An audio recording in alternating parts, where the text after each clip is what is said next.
Bonjour à tous, donc aujourd'hui on est réunis pour le test du Xperia SP. Donc le Xperia SP, je l'ai reçu il y a une semaine. C'était du intensif toute cette semaine et pour vous proposer un test assez complet aujourd'hui.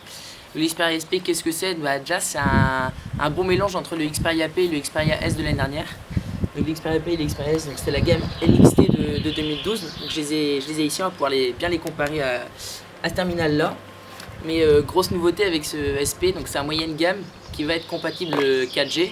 Il y en a pas mal des moyennes gammes compatibles 4G, mais je crois que ça restera bien le meilleur cette année. Il y avait le One SV de chez HTC, il y avait le Galaxy Express, il y avait aussi le Huawei Sound P2. Bon, il doit y en avoir 2-3 autres, mais ça reste quand même le Xperia SP qui va être le plus intéressant à ce niveau-là. Donc on va essayer de faire un test quand même assez structuré. On va commencer bien sûr par un unboxing. Après on va s'attaquer à tout ce qui est design, le hardware, le software comme d'hab, les photos, les vidéos, l'autonomie, les performances et une petite conclusion pour terminer. Donc let's go pour l'unboxing.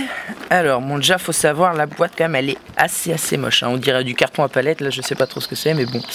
J'espère que c'est pas la boîte finale parce qu'on a eu donc celui-là et on voit bien que c'est marqué ici Demo Only Not For Sale, donc j'espère que c'est pas la boîte finale parce que sinon elle est vraiment ratée.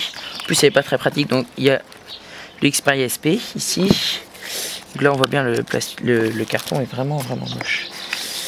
Le chargeur ici, voilà le câble micro USB et les écouteurs. Les écouteurs je les ai testés, bon c'est pas des intra-auriculaires, mais il reste d'assez bonne facture.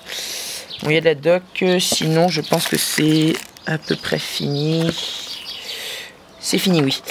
Alors, pour en revenir donc sur les écouteurs et le chargeur, c'est dommage parce qu'avec le Xperia Z, ils nous ont proposé des intra-auriculaires très bien finis, avec une qualité de son vraiment sympa. Là pareil, le chargeur ça fait partie des anciens chargeurs. Personnellement j'avais exactement le même avec mon Xperia Arc S.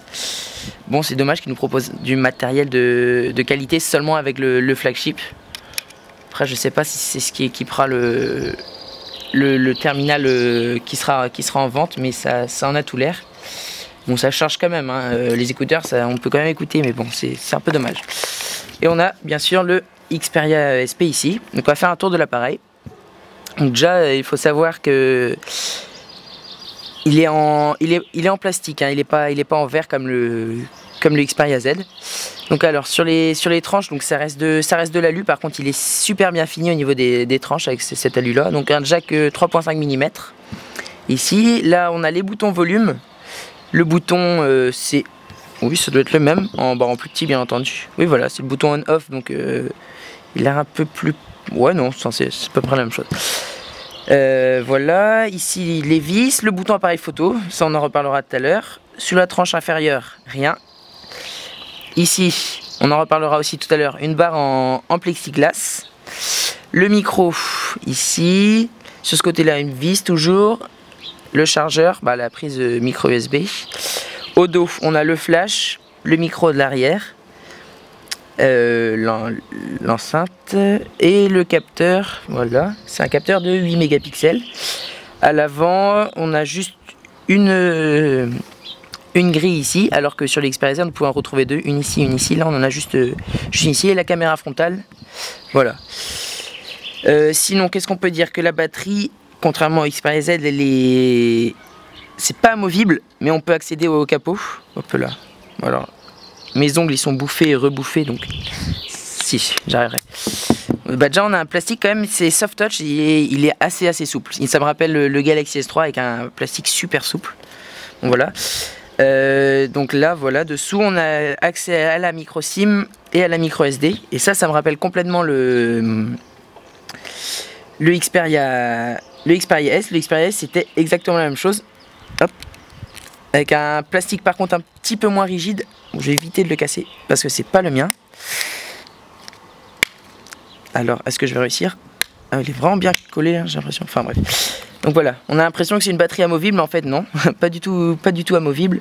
C'est juste bien fixé et ça nous permet d'accéder à la trappe SIM dessous. Plutôt qu'en mettre une sur le côté comme on pourrait le retrouver ici là. Voilà. C'est tout ce que je pourrais dire sur l'extérieur du produit. Bon, je vais pas trop forcer sur les spécifications parce que à chaque fois c'est un langage. Enfin voilà, il n'y a pas forcément besoin de continuer de s'étaler dessus. Hop là. Donc on marquera tout ça dans le coin de la vidéo. Pour ceux qui veulent savoir les spécifications bien précises avec tous les noms, les chiffres. Bon, à cause du soleil, et oui ça arrive en Bretagne, on a dû changer d'endroit. Bon là on est juste sous un petit abri, donc ça va être plus simple. Alors là maintenant on va attaquer le hardware et surtout le software, parce que le hardware, comme je vous ai dit, je ne vais pas tout citer les spécifications. Il faut juste savoir que ça tourne bien, on en reparlera encore tout à l'heure dans les performances. Donc après au niveau du software, je pense que je vais autant critiquer que ce que j'avais dit dans le test du Xperia Z. Au niveau de la surcouche, Sony se sont légèrement ratés, même plus que légèrement. Je vais juste retourner parce que sur le Xperia Z, donc je suis sous Apex aussi, sur celui-là aussi, hein, mais là pour le bien du test, je vais repasser sous l'autre. Donc oui, au niveau de la surcouche, donc on a toujours ce petit hic avec Sony qui ont raté leur launcher, donc toujours avec ça qui est moche. Bon, il y a des applications quand même qui restent sympas, genre Album, ça a été vraiment retravaillé, c'est vraiment sympa. Walkman, c'est pareil, ça a été retravaillé, mais c'est la même chose que le Xperia Z. L'application film est vraiment utile aussi, mais par contre, genre par exemple Sony Select ici, Social Life aussi, enfin voilà, ça c'est vraiment des applis ratées. Après au niveau du software, enfin voilà, ça reste un téléphone Android, ça reste sous Android, c'est très peu changé, mais ils auraient soit dû tout changer justement, ou soit dans ces cas-là ne rien changer, parce que là ils ont peut-être pas changé assez de choses.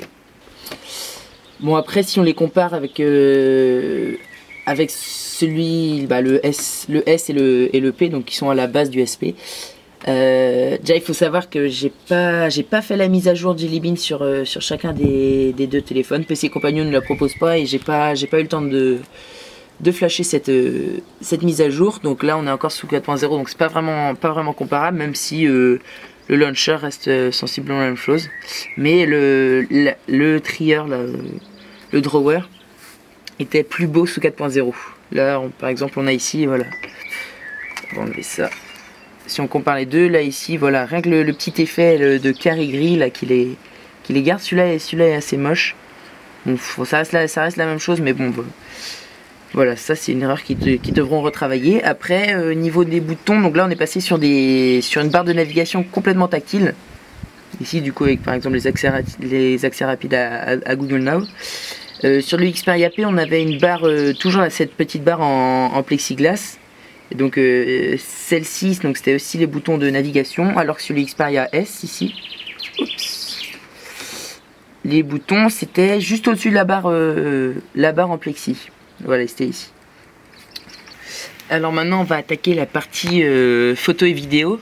Donc pour cette partie-là, je pense qu'on va d'abord pouvoir mettre de côté le Xperia Z parce que son capteur c'est du 13 mégapixels, donc il va être complètement différent que celui qu'on va retrouver sur le Xperia SP. Mais par contre j'aimerais bien juste comparer la qualité de la caméra frontale, et ça il y a une sacrée différence. La caméra frontale du Xperia SP est complètement ratée par rapport au Xperia Z. Bon, déjà faut savoir que la caméra frontale du Xperia SP ne filme qu'en VGA, alors que celle du Xperia Z pourrait filmer en 1080p.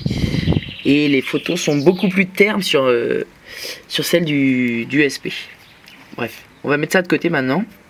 On va s'attaquer aux deux autres de la gamme NXT de l'année dernière. Donc, on retrouve la même caméra frontale sur chacun des terminaux, je crois. Et au dos, par contre, on n'a pas la même. Parce que Sony ont fait le choix de prendre l'appareil photo du Xperia P. Alors que celle du Xperia c'était du 12 mégapixels. Ils ont préféré quand même garder celle du Xperia P. Donc on va pouvoir mettre de côté aussi celui-là. Mais bon, on peut quand même comparer ça aussi parce qu'il y a un bouton d'appareil photo. On avait aussi celui-là sur l'Xperia S ici. Voilà, et ce bouton d'appareil photo, il est très plaisant. Certains auraient voulu le retrouver, je vois ça souvent dans les commentaires de tests du Xperia Z, voilà. Certains auraient aimé retrouver un bouton d'appareil photo sur l'Xperia Z. Sony n'a pas fait le choix pour garder un design très sobre, peut-être à cause de la certification aussi IP55, IP57 du Xperia Z. Le bouton d'appareil photo aurait peut-être pu prendre l'eau. Enfin bref. Donc oui, ce bouton d'appareil photo est quand même super pratique. Alors je vais verrouiller les deux appareils si vous voulez. Hop. Hop là. On va lancer ça. Il suffit de rester appuyé longtemps dessus. Et deux appareils photo se lancent. Et voilà. On voit que quand même la photo du Xperia P est quand même assez différente. Beaucoup plus lumineuse. Enfin voilà, enfin bref. Donc ça donne un accès assez rapide à l'appareil photo et ça c'est super sympa. Après niveau qualité de photo, je trouve qu'il s'en sort très bien pour du 8 mégapixels. On aura l'occasion de tester d'ici 2 semaines le Xperia L que tous les experts ont reçu ou vont recevoir. Et le Xperia L, ça a été un bas de gamme qui a été surtout orienté vers l'appareil photo. Et l'appareil photo, il a le même que celui du Xperia SP. Bon, ça reste très sympa. Surtout que la caméra arrière file en 1080p. Donc ça prend de belles photos et ça prend de belles vidéos. Avec la caméra arrière, bien entendu, car la caméra frontale ne filme qu'en VGA. Après, pour la suite, on va aborder l'autonomie. L'autonomie, donc il faut savoir que la batterie du Xperia SP est encore plus conséquente que celle du Xperia Z. Donc pour un écran plus petit, avec une résolution inférieure. Donc la résolution, donc c'est du HD alors qu'on a du Full HD sur le Xperia Z. On a aussi un écran de 4.6 pouces alors qu'on a du 5 pouces sur le Xperia Z. Il faut savoir que la batterie est plus conséquente avec je sais plus 2370 mAh sur ici alors qu'on n'a que 2330 mAh. Toujours le mode stamina. On fera un test beaucoup plus complet comme à l'instar de celui qu'on a fait pour le Xperia Z. On fera un test beaucoup plus complet d'autonomie, mais il faut savoir que du coup vu qu'on a un écran plus petit, tout le petit mode de chez Sony, stamina, voilà, on a une bonne batterie qui pour moi peut durer 2 jours avec la même utilisation que j'en ferai sur le Z qui tiendrait que une journée, peut-être une journée et demie, voilà. Qu'est-ce qu'on peut dire, sur quoi on pourrait se pencher maintenant? Bah plus grand chose, je crois qu'on a fait le tour de l'appareil. Ça aurait été assez rapide déjà au niveau de la partie software, car ça va être la même chose du Xperia Z. Donc ici un petit lien pour voir le test du Xperia Z et surtout de la surcouche Sony, le Jelly Bean made by Sony. Sinon je sais pas que rajouter ici, peut-être le niveau du poids. Malheureusement il a récupéré la mauvaise image de ces deux terminaux là qui étaient super lourds. Déjà du 4.3 pouces on a un portable qui est super lourd. Le Xperia P a été assez lourd aussi et celui-là est vraiment lourd. Bon, au moins on l'a en main, mais il est plus lourd que le Xperia Z, hein. Faut savoir qu'il est plus lourd et surtout beaucoup plus épais, hein. Hop, on va mettre, si vous voulez, les trois à côté. Enfin, de toute manière les trois font la même épaisseur ici. Le Xperia P, l'Xperia S et l'Xperia SP, on a 1 cm ici à peu près, alors qu'on n'aura qu'environ 7 et quelques millimètres sur celui-là. Donc pour continuer et pour finir, on va aborder le sujet des performances. Donc on a dit tout à l'heure qu'il avait un processeur double cœur assez hautement cadencé d'ailleurs avec 1,7 GHz, et donc au niveau performance il s'en sort très bien. Honnêtement, pour un terminal double cœur, c'est la première fois que je vois ça. En plus Sony se sont amusés à rajouter une compatibilité avec les manettes DualShock de la PS3. Ce matin, par exemple, pour le test d'autonomie qui va bientôt arriver, je jouais encore à Dead Trigger et c'est vraiment très appréciable. Bon, il y a 2-3 lags, mais c'est vraiment très sympa. Je pense qu'on a à peu près la même expérience sur un Xperia Z, bon, sans les lags. Voilà. Donc au niveau des performances, ça sort très bien et on va donc pouvoir enchaîner direct sur la conclusion. Je pense que oui, s'en sort le mieux, donc c'est les performances. Le design aussi est sympa, même si ça reste assez plastique. Lourd surtout, c'est surtout ça qu'il faut remarquer, il est lourd.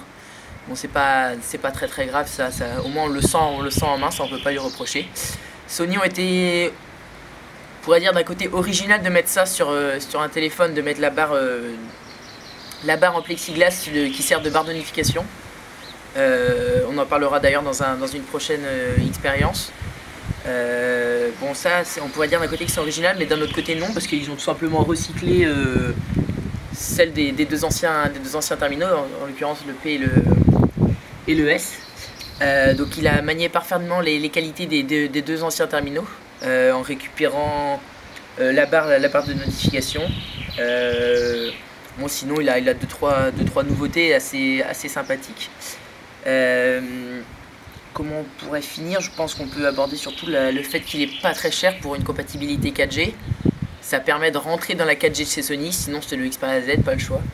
À 400 €, il est largement devant ses concurrents qui sont le One SV. Il y en a un autre chez LG, chez Huawei, le Huawei Ascend P2. Il est vraiment très sympa à prendre en main et il est au-dessus de la concurrence. Donc je crois qu'on en a fini avec ce test du Xperia SP. Que rajouter, peut-être l'écran. Bon, l'écran c'est du HD par rapport à la concurrence qui équipait leur téléphone d'un écran de moins bonne résolution. C'est du HD, mais il y a quand même 2-3 soucis, que ce soit avec les angles de vision. Enfin les couleurs sont, je trouve, un peu jaunes aussi. Bon, ça voilà.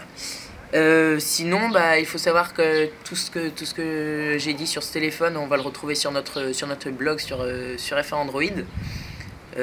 En plus, on va approfondir le test d'autonomie, comme je vous ai dit, et surtout on va aborder la barre lumineuse, les capacités de cette barre de notification et toute la clique.